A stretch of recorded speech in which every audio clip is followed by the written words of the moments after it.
Hello students, welcome to the PNT coaching classes learn easily and smartly. तो आज हम जानने वाले हैं इलेक्ट्रॉनिक कॉन्फ़िगरेशन के बारे में। आई हैव ऑब्जर्व्ड कि क्लास 10th वाले स्टूडेंट्स को इलेक्ट्रॉनिक कॉन्फ़िगरेशन करने में प्रॉब्लम आ रही है, तो आज उन्हीं के लिए यही वीडियो बनाई जा रही है ताकि उन्हें ये चीज़ क्लियर हो जाए। ओके, तो सबसे पहले समझते हैं स्टूडेंट्स कि इलेक्ट्रॉनिक कॉन्फ़िगरेशन होता क्या है। तो electronic configuration are a simple way, बहुत ही सिंपल तरीका है जिसके थ्रू हम राइटिंग डाउन यानी कि लिख सकते हैं कि जो ये इलेक्ट्रॉन है किसी एक एटम के, तो उस एटम में जो इलेक्ट्रॉन है उनकी एग्जैक्टली लोकेशन क्या है। समझिए इस चीज़ को। इलेक्ट्रॉनिक कॉन्फ़िगरेशन, इसकी दो डेफिनेशन पढ़ेंगे। पहली डेफिनेशन हमने अभी देखे जिसमें ये बताया गया है स्टूडेंट्स कि किसी भी एक एटम में जितने भी इलेक्ट्रॉन्स हैं, तो ऑब्वियस ही बात है ये इलेक्ट्रॉन्स ऐसे रेंडमली कहीं पे भी एटम पे फैले हुए नहीं होंगे, राइट। तो ये जो एटम्स के अंदर जो ये इलेक्ट्रॉन है उनकी लोकेशंस को लिखने के सिंपल तरीके को हम बोलते हैं इलेक्ट्रॉनिक कॉन्फ़िगरेशन। ओके, यानी कि इलेक्ट्रॉनिक कॉन्फ़िगरेशन का मतलब ही होता है कि इलेक्ट्रॉन्स को उनकी लोकेशन के बेस पे आइडेंटिफाई करना। अब ये कैसे लोकेशन आइडेंटिफाई करते हैं, किस तरीके से इसको लिखा जाता है, एनीवेज इस वीडियो के आखिर तक आपको समझ में आ जाएगा। फिलहाल चलते हैं सेकेंड डेफिनेशन की तरफ। तो सेकेंड डेफिनेशन में ये बताया गया है स्टूडेंट्स कि जो इलेक्ट्रॉनिक कॉन्फ़िगरेशन है उसको हम इलेक्ट्रॉनिक स्ट्रक्चर भी बोलते हैं, क्योंकि इलेक्ट्रॉन को कॉन्फ़िगर करना, उनकी लोकेशन का पता करना, उसको लिखना, यानी कि हम इलेक्ट्रॉन के स्ट्रक्चर की बात कर रहे हैं कहीं ना कहीं कि इलेक्ट्रॉन की स्ट्रक्चर मतलब कि इलेक्ट्रॉन्स कहाँ कहाँ किस किस लोकेशन पे उस एटम में फैले हुए हैं। ओके, तो ये चीज़ समझिए कि जो इलेक्ट्रॉनिक कॉन्फ़िगरेशन है उसको हम इलेक्ट्रॉनिक स्ट्रक्चर भी बोल सकते हैं। ओके, तो अभी इलेक्ट्रॉनिक कॉन्फ़िगरेशन या इलेक्ट्रॉनिक स्ट्रक्चर की डेफिनेशन क्या होगी सेकेंड, कि arrangement of electrons in energy levels around an atomic nucleus. Okay, मतलब ये स्टूडेंट्स कि किसी भी एक एटम में आपको पता है कि सेंटर पे उस एटम के न्यूक्लियस होता है, राइट। अब न्यूक्लियस होता है जैसे कि आप देख रहे हैं यहाँ पे ये न्यूक्लियस है। अब न्यूक्लियस के चारों तरफ हम देखते हैं ऑर्बिट्स होते हैं। ओके, ऑर्बिट क्या है, एक फिक्स पाथ है। इस पाथ में इलेक्ट्रॉन जो है इस न्यूक्लियस के चारों तरफ रिवॉल्व करते हैं। ओके, तो वही बोला गया है कि इस एटॉमिक न्यूक्लियस के अराउंड या चारों तरफ ये जो शेल्स हैं जिसको आप ऑर्बिट बोलते हैं, एक्चुअली एक ऑर्बिट या शेल जो है इनके हर एक ऑर्बिट या शेल के पास एक फिक्स एनर्जीज होती है। ओके, जैसे कि हमको पता है कि इस एटम के इस न्यूक्लियस के चारों तरफ जो फर्स्ट शेल है उसको हम K shell, then L M N shell बोलते हैं। तो जो फर्स्ट शेल है इसकी एनर्जी कम होती है, इससे ज़्यादा एनर्जी एल वाले शेल की होती है, उससे ज़्यादा एनर्जी एम शेल की होती है, उससे ज़्यादा एनर्जी एन शेल की होती है। ओके, तो यहाँ बोला ये गया है कि इस एटम के एटॉमिक न्यूक्लियस के चारों तरफ जो एनर्जी लेवल्स होते हैं जिसको हम ऑर्बिट बोलते हैं, उसमें इलेक्ट्रॉन को अरेंज करना उसको हम बोलते हैं इलेक्ट्रॉनिक कॉन्फ़िगरेशन। ओके स्टूडेंट्स, इतना क्लियर है क्या? तो चलिए आगे समझते हैं। अब हम यहाँ बात करने वाले हैं कि जैसे हम देख रहे हैं कि इस एटम के न्यूक्लियस के चारों तरफ 4 ऑर्बिट या 4 शेल्स बने हुए हैं। ओके, तो इन सारे ऑर्बिट्स या शेल्स में मैक्सिमम कितने नंबर ऑफ इलेक्ट्रॉन आ सकते हैं, पहले इस चीज़ को समझते हैं। देखिए स्टूडेंट्स, कंफ्यूज मत होना, दो अलग चीज़ें हैं कि मैक्सिमम कितने इलेक्ट्रॉन आ सकते हैं, ओके, एंड एक्चुअली उसमें कितने इलेक्ट्रॉन आएंगे, ये दो चीज़ें अलग है। तो सबसे पहले मैं डील कर रहा हूँ, सबसे पहले मैं आपको ये बता रहा हूँ कि हर एक शेल या ऑर्बिट में जो मैक्सिमम नंबर ऑफ इलेक्ट्रॉन है वो कितने होंगे। तो उसका मैंने आपको एक फॉर्मूला बताया था 2n², राइट। तो इस फॉर्मूले से किस ऑर्बिट में कितने मैक्सिमम नंबर ऑफ इलेक्ट्रॉन आ सकते हैं वो हम जज कर सकते हैं। जैसे अब देखिए हम बात कर रहे हैं फर्स्ट शेल की, तो फर्स्ट शेल में या फर्स्ट ऑर्बिट में कितने इलेक्ट्रॉन आ सकते हैं, तो हम इस फॉर्मूले में n=1 रखेंगे क्योंकि हम फर्स्ट शेल की बात कर रहे हैं। ओके, इस चीज़ को समझिए। तो हम n=1 क्यों रख रहे हैं, क्योंकि हम फर्स्ट शेल की बात कर रहे हैं। तो 2 × 1 का स्क्वायर, 2 × 1 का स्क्वायर 1 होता है, तो 2 × 1 = 2। मतलब ये है कि फर्स्ट शेल में जो मैक्सिमम नंबर ऑफ इलेक्ट्रॉन है वो कितने हो सकते हैं, 2 आ सकते हैं, उससे ज़्यादा नहीं आ सकते हैं, पॉसिबल ही नहीं है। ओके, अब हम बात करते हैं सेकेंड शेल की। तो सेकेंड शेल के लिए n=2 पुट कर देंगे तो हो जाएगा 2 × 2 का स्क्वायर, 2 का स्क्वायर होता है 4 एंड 2 × है पहले से, तो 2 × 4 = 8। यानी कि सेकेंड शेल में 8 इलेक्ट्रॉन से ज़्यादा आना पॉसिबल है ही नहीं। ओके, इतना क्लियर है। अब हम बात करते हैं कि थर्ड शेल में कितने इलेक्ट्रॉन आ सकते हैं। तो n इक्वल टू 3 पुट कर देंगे, 2 इंटू 3 का स्क्वायर, 3 का स्क्वायर होता है 9, 9 टू हो जाएगा 18, यानी कि थर्ड शेल में मैक्सिमम नंबर ऑफ इलेक्ट्रॉन 18 हो सकते हैं। ऐसे ही फोर्थ शेल का चेक करने के लिए हम n इक्वल टू 4 पुटअप करेंगे, तो ये हो जाएगा 2 इंटू 4 का स्क्वायर, 4 का स्क्वायर होता है 16, 16 टू हो जाएगा 32। तो फोर्थ ऑर्बिट में या फोर्थ शेल में मैक्सिमम नंबर ऑफ इलेक्ट्रॉन 32 हो सकते हैं। इतना क्लियर हो गया ना स्टूडेंट्स? तो इसको आप इस तरीके से भी रटना मार सकते हैं कि 2, 8, 18, 32। ओके, ये किस चीज़ के लिए है कि मैक्सिमम नंबर ऑफ इलेक्ट्रॉन्स किसी भी ऑर्बिट या शेल में कितने हो सकते हैं। ओके, चलिए आगे समझते हैं कुछ साइंटिस्ट की थ्योरीज को। अब हम बात करते हैं कि एग्जैक्टली जब इस इलेक्ट्रॉनिक कॉन्फ़िगरेशन को लेकर के साइंटिस्ट लोग रिसर्च कर रहे थे, तो इलेक्ट्रॉनिक कॉन्फ़िगरेशन के लिए दो साइंटिस्ट सामने आए, एक थे नील बोर और एक थे साइंटिस्ट अफबाउ। ओके, दोनों ने अपना अपना रूल दिया, पर क्लास 10th में अगर देखा जाए स्टूडेंट्स तो आपको अफबाउ का रूल नहीं पढ़ना है अभी, क्योंकि वो क्लास 11 का सिलेबस है।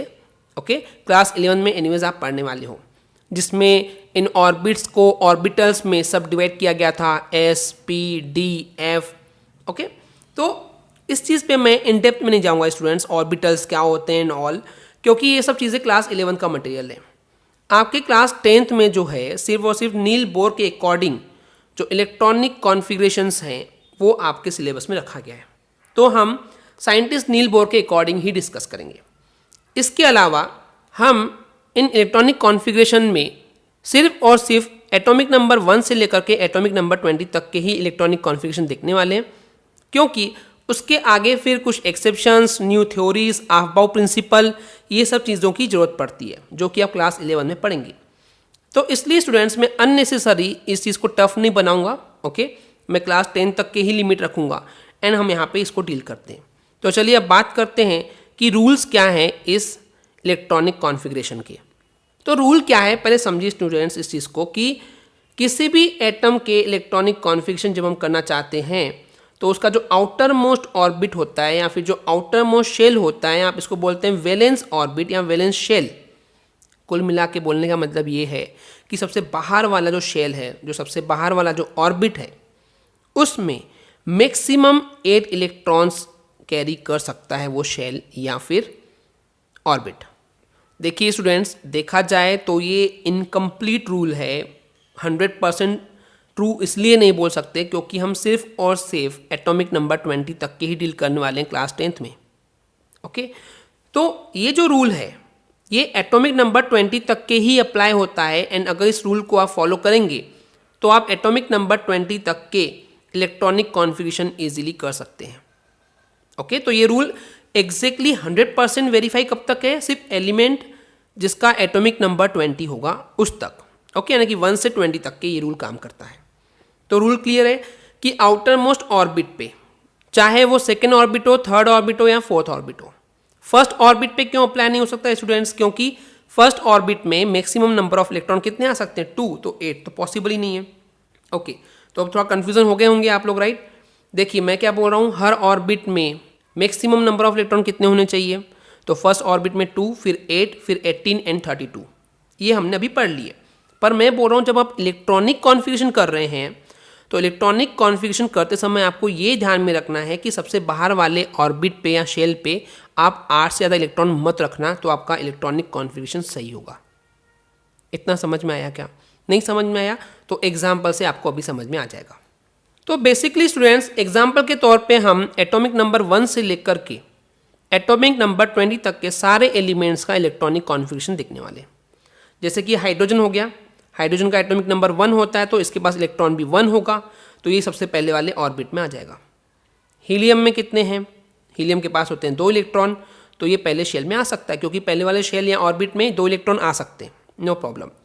अब लिथियम के पास जाते हैं तो लिथियम के पास एटॉमिक नंबर 3 था, इलेक्ट्रॉन 3 थे। अब पहले ऑर्बिट में 2 ही आ सकते हैं, उससे ज़्यादा पॉसिबल नहीं है, तो उसके बाद का इलेक्ट्रॉन किस में देंगे हम? सेकेंड वाले ऑर्बिट में। क्लियर है इतना? फिर आता है बेरिलियम जिसके पास 4 इलेक्ट्रॉन है, तो 2 इलेक्ट्रॉन पहले वाले में आ जाएंगे क्योंकि पहले वाले में 2 आ सकते हैं, बचे हुए 2 सेकंड में चले जाएंगे। ओके, ऐसे ही बोरॉन के पास 5 है तो 2 और 3, कार्बन के पास 2 और 4 6। ओके, ऐसे ही नाइट्रोजन के पास 7 इलेक्ट्रॉन है तो 2 और 5। यानी कि जितने इलेक्ट्रॉन है टोटल उतने होने चाहिए। जैसे 7 नाइट्रोजन है तो पहले वाले में 2 आएंगे, दूसरे वाले में 5 आएंगे, कोई प्रॉब्लम नहीं है, डिस्ट्रीब्यूट करते चले जा रहे हैं सिंपली। ओके, आगे देखते हैं। ऑक्सीजन का एटॉमिक नंबर 8, इलेक्ट्रॉन हो गए 8, तो पहले वाले में 2 आएंगे, बचे हुए 6 सेकेंड ऑर्बिट में जाएंगे। फ्लोरीन के पास 9 इलेक्ट्रॉन है, तो पहले वाले में 2 और बच गए 7, तो वो सेकेंड ऑर्बिट में चले जाएंगे। नियॉन के पास है 10, तो पहले वाले में 2, बचे हुए 8 इलेक्ट्रॉन दूसरे ऑर्बिट में चले जाएंगे। देन उसके बाद आता है सोडियम, जिसका एटॉमिक नंबर है 11, तो इलेक्ट्रॉन हो गए उसके पास 11। ओके, तो देखिए पहले वाले ऑर्बिट में जाएंगे 2 इलेक्ट्रॉन, क्योंकि 2 से ज़्यादा पॉसिबल है नहीं। सेकेंड ऑर्बिट में जाएंगे 8 इलेक्ट्रॉन, क्यों? क्योंकि 8 इलेक्ट्रॉन ही आ सकते हैं, क्योंकि सेकेंड ऑर्बिट में आप 8 से ज़्यादा इलेक्ट्रॉन दे भी नहीं सकते, हमने अभी रूल देखे थे, राइट। तो 8 आ गए, तो 2 + 8 10, बचा हुआ कितना? 1 इलेक्ट्रॉन बच रहा है, तो वो चला जाएगा थर्ड ऑर्बिट में।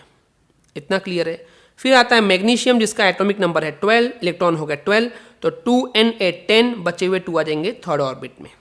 इतना क्लियर है। आगे देखते हैं।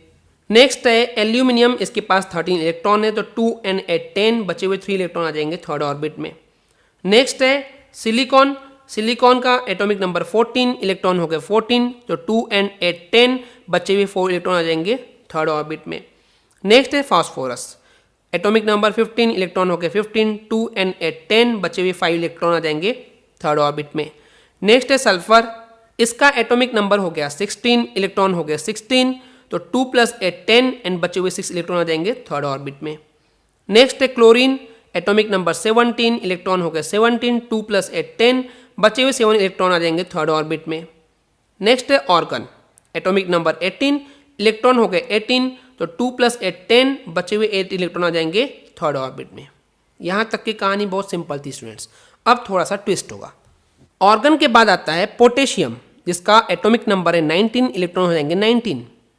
अब मान लेते हैं स्टूडेंट्स, अगर आप ट्राई करेंगे तो आप क्या बोलेंगे 2 देन 8, ओके, बचे हुए 9 इलेक्ट्रॉन आने चाहिए इस वाले में थर्ड ऑर्बिट में। आप बोलेंगे 9 इलेक्ट्रॉन आ सकते हैं, क्यों आ सकते हैं? क्योंकि थर्ड ऑर्बिट में आप बोलेंगे कि 18 इलेक्ट्रॉन आ सकते हैं। You are right, I am not saying that you are wrong, maximum electron 18 हो सकते हैं, यू आर राइट। बट मैंने अभी आपको रूल बताया था स्टूडेंट्स कि आउटर मोस्ट ऑर्बिट, अब देखिए इसका आउटर मोस्ट ऑर्बिट कौन सा होगा, ये 9 वाला। रूल क्या था कि आउटर मोस्ट ऑर्बिट पे 8 इलेक्ट्रॉन से ज़्यादा नहीं हो सकते हैं, तो ये तो ज़्यादा हो गया 8 से।